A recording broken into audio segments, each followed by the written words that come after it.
He'd rather spend time with John Legend than any of these bitches. And think about it. All of the celebrity tale, you ain't never heard one of these talk about how dope he was in bed. I was for surely disappointed and hurt when she said what she said about me because it wasn't true. And I know people that have experienced sexual, and that's not anything to just say if it's not true.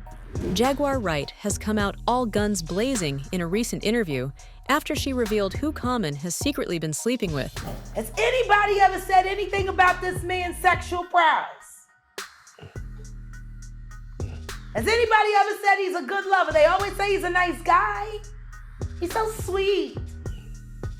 Just like, I'm just saying. Oh, he's always giving you flowers. Oh, he buys me the cutest shoes. How does he know they're cute? Hey. He's picking shoes out for you. Hey. And if John Legend gets another stitch of Botox,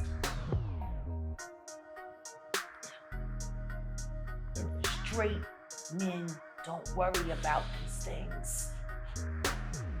Straight men ain't getting and ab implants and chin implants and getting fake dimples cut into their face. Men don't give no about this. I was just talking about this the other day in my live. So she seems pretty intent on telling the public that Common is gay and has been sleeping with John Legend. The thing is, Jaguar and Common actually have a lot of history, since she's previously also talked about some awful things he did. Goddamn Common. Next thing I know, we go to bed. He like, oh, come on, Jack. No, I'm tired. I was on the stage all night. I want to lay down. I'm gonna lay down in the bed. I lay down with my clothes on.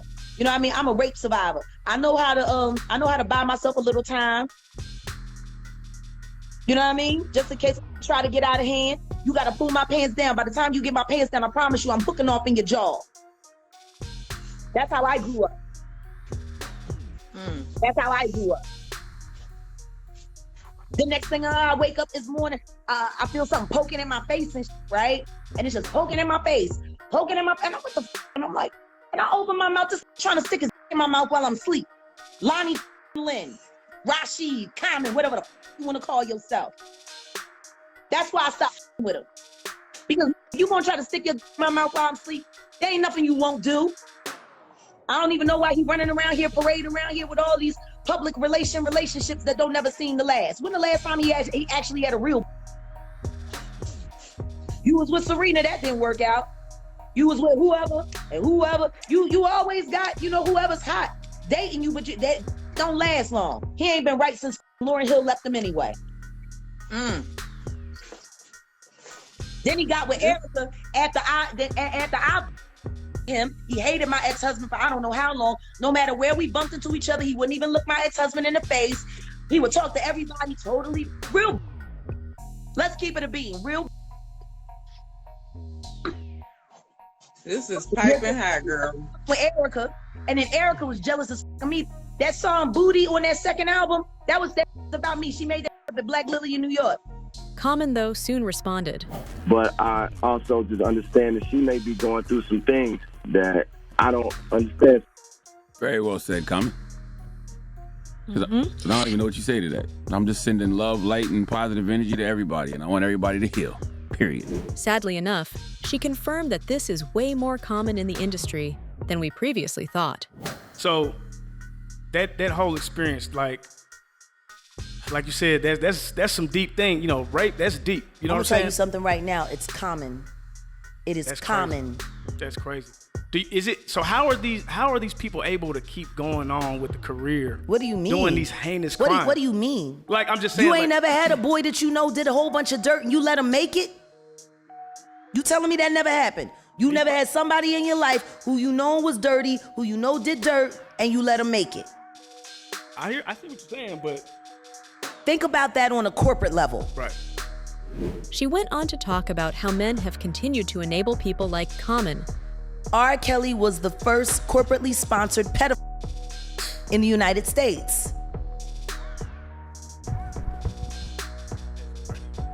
Everybody knew That's why I couldn't really watch that documentary, because half of the people that was in there, I can't believe he did it. You used to go get the too. I watched you, dog. I watched y'all make these deals. Don't nobody want to talk about Aaliyah. Don't nobody want to talk about that. Let's talk about it.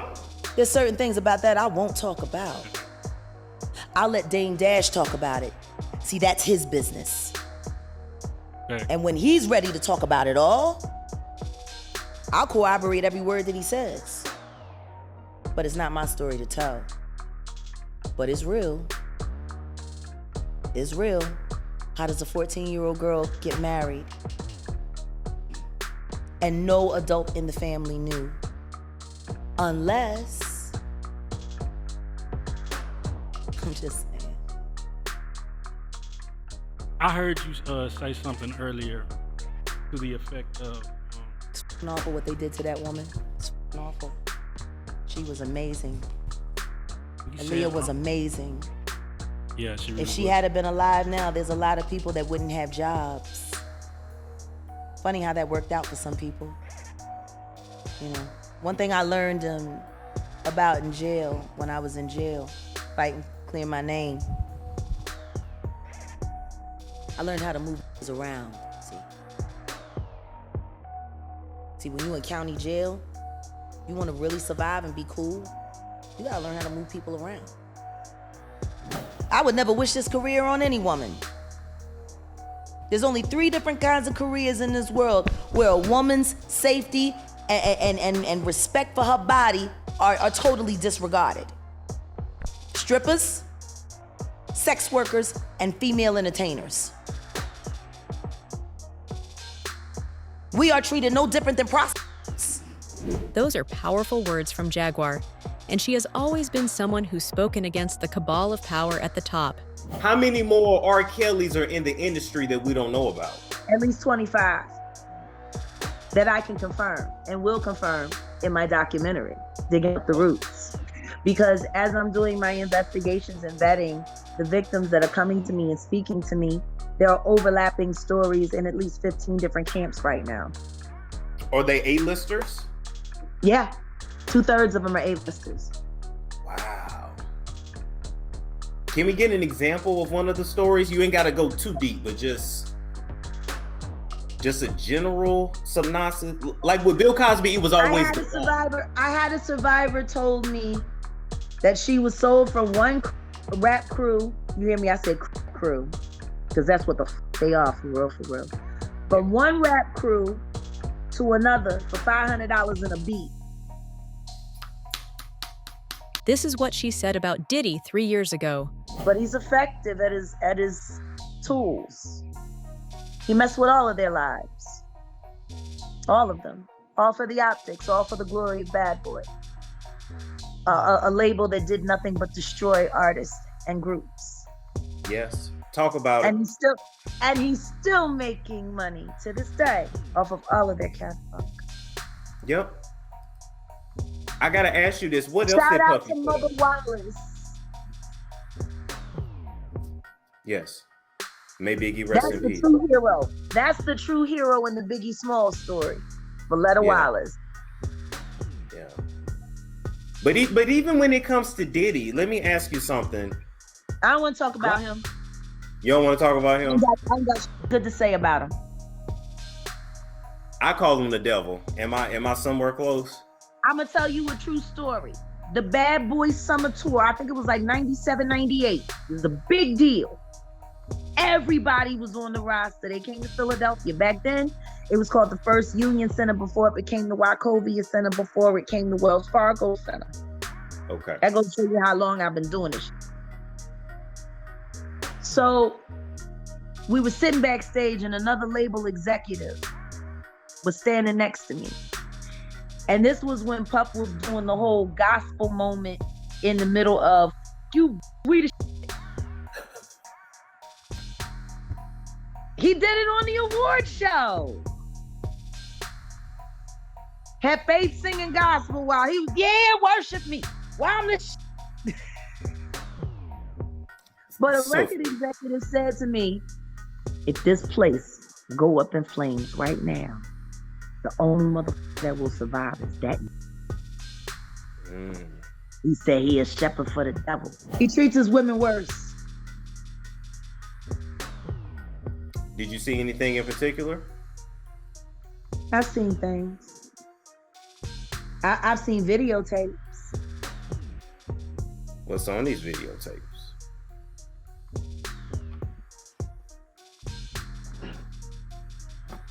Wait a minute.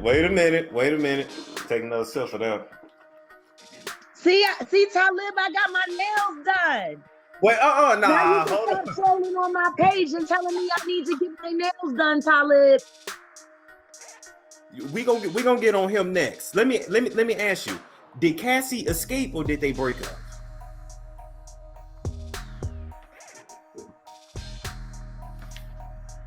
I would say ask Kim Porter, but she's gone.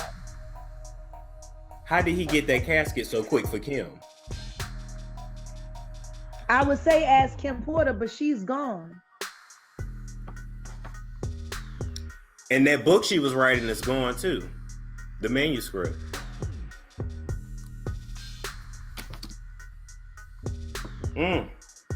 Oh my! And this glow in the dark. It glows in the dark. Okay. His bodyguard shut up real fast too. Sure did. You know the biggest problem that I got with Puff, for real? So, with honeycombs, that's what I call them, honeycombs. Long before singer and music producer Cassie accused Diddy of rape and physical assault, Jaguar Wright had already made some bold and shocking allegations against the music mogul. In 2022, during an interview with Real Lifey Productions, Jaguar shared some eye-opening insights into the music industry. She specifically suggested that Diddy might have been involved in the deaths of some Uptown Records employees. I was thinking to myself the other day, Uptown Records started with 5 people. Andre Harrell, I'll Be Sure, Heavy D, and Puffy. And Kim was the longest working employee because she was there from the very beginning. She was Andre's personal assistant. Kim's dead. Heavy D is dead. Andre Harrell is dead. The only 2 left are Puffy and Al almost died. Isn't that interesting? That is interesting. Heavy D was found dead, face down in the heart attack. Andre Harrell, heart attack. Kim died from pneumonia, but there's the first coroner's report that said that she died.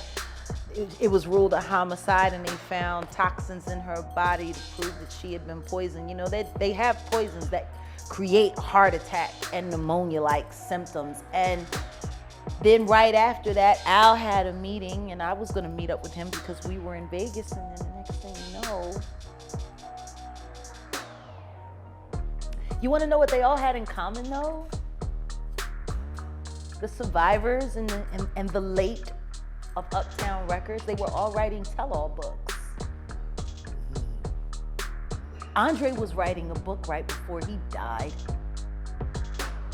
Heavy D was working on a book before he died.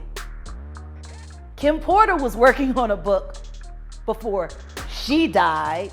And Al B. Sure was working on the documentary of his life. And then he goes into a coma. Has Puffy ever been in a coma? Has anything happened to him? He must be the luckiest mother, because it seems like everybody that worked at Uptown Records from the very beginning, gone. Just him. I guess Al disappointed you. You know, I speak for a reason. When you see this bullshit ass motherfucking game with people that you love, that you like, you know, there's too many coincidences. Too many. You honeycomb. Oh. Stamp it. We gonna get you and your little dog too. Mm. And congratulations, young Miami. Run as fast as Cassie did. Jaguar went on to note that both the deceased and surviving Uptown Records employees shared something in common. They were all writing tell-all books. She also called several of the allegations against Diddy very early. Has anybody asked themselves about that? I mean, yeah, I'm sure a lot of people are asking about what's going on with it. Yeah, a lot of people are looking at it as like that's the way the new relationship should work. What, to get paid? Yeah, She was getting $500K a month. She quit because he dropped her down. Yeah, I think that's where they're at with it now. No, but understand this. Think about this. And there are women in this room. Why would you quit? What the is going on that 250,000 ain't enough? Ladies? Like the fact that he, I'm just saying, the fact that he cut from 500 to 200. Who the gives a 200K? Who 250K? Who turning down 250K a month? What the is going on in that relationship that 250K ain't enough? Could see some things. That ain't worth 250K. That's got to be some dark. Like, people are not understanding that girl quit 250K. 4 million every quarter. Well, I'm sorry, $1 million every quarter. Now she was getting $2 million a quarter, but then she got, you know, who got going on that's so deep that it ain't worth $1 million a quarter.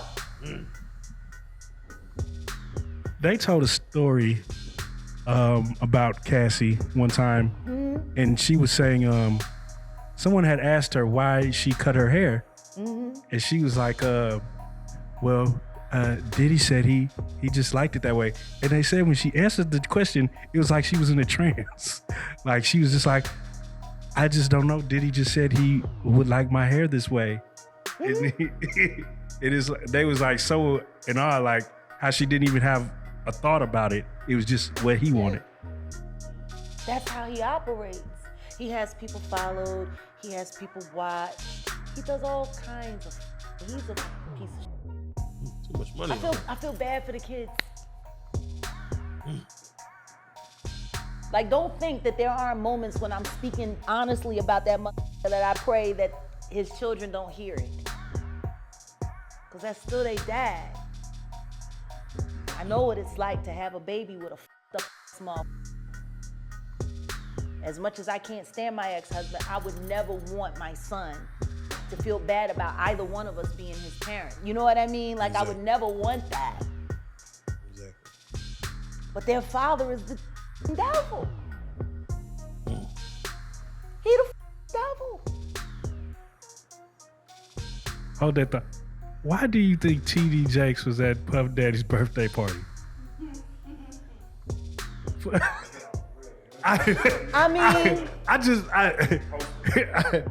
You know, do you remember when Bernie Mac played the minister in Friday? Yes. That's how I feel about T.D. Jakes.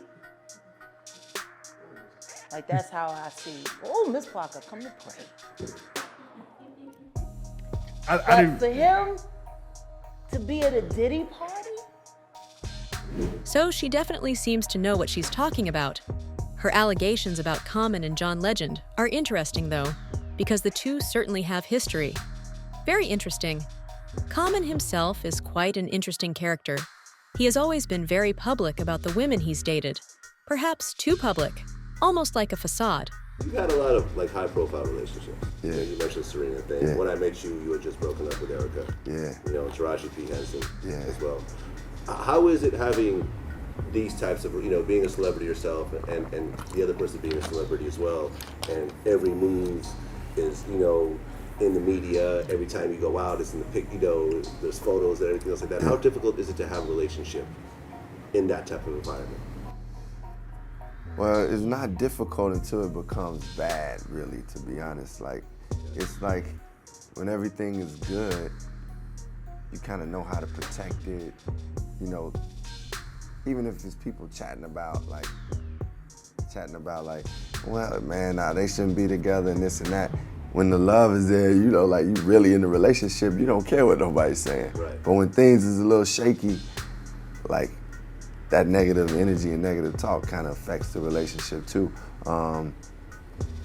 I remember when I was in a relationship with Erica, she was really like adamant about not like putting ourselves on display, you know, and I thought that was a smart thing, and, you know, and I think, you know, for people to do it, hey, I don't have a problem with it, but I think, you know, you gotta kind of live your life naturally. You gotta live your life naturally and just like allow your relationship to be what it is. You gotta be strong within your family, home first with your relationship, and then, you know, if the public see you out there, cool. If you decide you're gonna do an article and talk about love, cool. But overall, I think it ain't nothing that, you know, you just live for the public. You can't live your relationship for the public. But it is tough, you know. Does it make you kind of shy away from, you know, celebrity relationships after that? I think, yeah, at a certain point I was like, you know what, I'm good on this. 3 times. Yeah, 3 times. I'm kind of cool on this celebrity, like, I mean, not that, you know, if I meet a girl and she just cool as hell and you know, we really connect and she's celebrity, I'm still, you know, keep connected with her, but man, I'm definitely like, I do have, I think, a little bias up towards, you know what, I'd rather, you know, just date a teacher or, you know, a journalist or something, you know, who knows. Back in 2019, Common said that a family friend sexually abused him as a child. In his autobiography, Let Love Have the Last Word, he wrote about a trip he took with a family friend's relative when he was 9 or 10 years old to visit his aunt. He said that Brandon abused him and tried to get him to do the same thing to him when they had to share a bed one night. I kept repeating no and pushing him away, Common wrote. I felt a deep and sudden shame for what happened. Talk about therapy. Talk about things that black men don't talk about sometimes. Like, it's a stigma for us to say I'm going to a therapist. You know, like if I told my friends that, they look at me and be like, yo, why you going to a therapist? What's the matter? You look like everything is good with you. Why are you going to a therapist? But we all need that mental health support. People experience so much trauma. Even when things are good, you still have things that you've experienced in life that you may not know you're carrying with you. I really got to, through therapy, learn a lot about how I react in relationships. So, and I really like know from going to communities how much trauma that young people go through and some of the depression and anxiety. And I'm like, man, just get some help, just get some support. We all need it. He said he pushed the whole thing out of my head and didn't think about what happened until he was working on the 2018 movie The Tale, which is about a woman who looks into cases of child rape and starts to question her own past. I've even been shot at, but he said the hardest work I had to do was to work on myself. And that's what I've been feeling, like the work on my, but I feel like the work on myself is helping me to go out and be a. He wrote, I want to be a person who helps break cycles of violence, saying that he has forgiven the person he says hurt him. Recently, Common released his new album, The Auditorium Vol. 1, which features Jennifer Hudson on the track A God There Is. In the song, Common raps, champion lover that could come with a ring. Watch, that got a ring to it. You and I theme to it. He made a lot of appearances to promote the album. You guys have collaborated before, one-off songs, but never a full-length album. When did you realize you got a whole album? Man, I felt like as we were celebrating the 50th year of hip-hop, I felt like it was a real thirst and yearning for just hip-hop. I realized that hip-hop is alive, it never died. Reflecting on the collaboration, Common shared with People magazine that the lyrics express his genuine feelings for Hudson. I'm in a great partnership, and Jennifer is someone I really care about, love, and am growing with, he said. He further explained the song's theme, saying, the idea of a champion lover means you are the one. I'm feeling that. There's a lot of potential there, is what I'll say. I just feel like the music we created is in the spirit of what we always loved about hip-hop. It's got joy to it, it's got the soul to it, it's got the heart. And it's just hip-hop, man. Hip-hop is still alive, so we just wanted to give something fresh and new to the people. In the interview, Common also praised Hudson's vocal talents, noting how impressed his musician friends were when they heard the track. They were like, who is that singing? he shared. I'm like, that's Jennifer. It doesn't sound like what you've heard from her before. I love that we were able to showcase her gifts in a new way. She brought it, man.